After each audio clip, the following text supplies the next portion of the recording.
Saul of Tarsus was the famous St. Paul, as everybody knows him.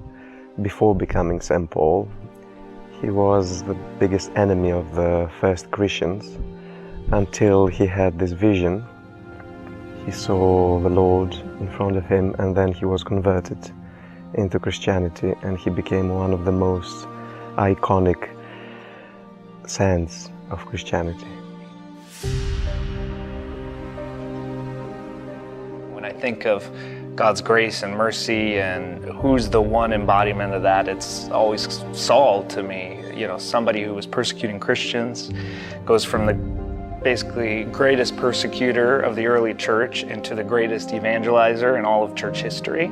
So it's always been something that stuck with me. When I had my encounter with Christ and really experienced that grace and love and mercy for the first time, Paul's story has always resonated with me. So after making full of grace, it was immediately the next choice. There was nobody else to focus on. I've spent 30 years playing villains, and I guess that experience of playing men who always control others, it's a fantastic resource for me to know what that is, to have played all those people and to have done all those terrible things, not personally, but as a character over the years.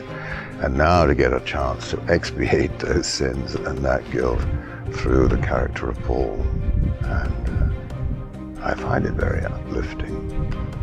What I think God sees when he sees someone like Saul, he sees a man or a woman on an extreme kind of scale of passion and anger and hatred.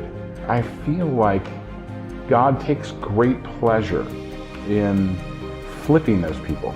The extreme nature of Paul against the Christians when it was flipped was just the other side of the spectrum, 180 degrees over, that extreme love for spreading the gospel of Jesus Christ.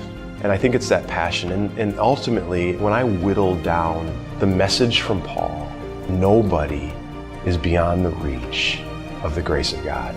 It doesn't matter who you are. It doesn't matter what you've done. It doesn't matter where you've been. I think that's such a powerful message that the world needs to hear. To hear Paul say, I'm the chief of sinners, and yet I can do nothing without the grace of God. Everything is redeemable.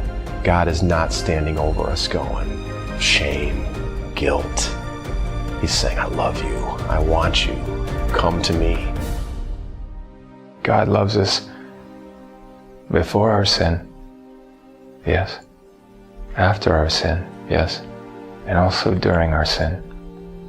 And a lot of people say, no, God doesn't have that kind of grace. God doesn't have that kind of a big heart. Yes, he does. He loves us.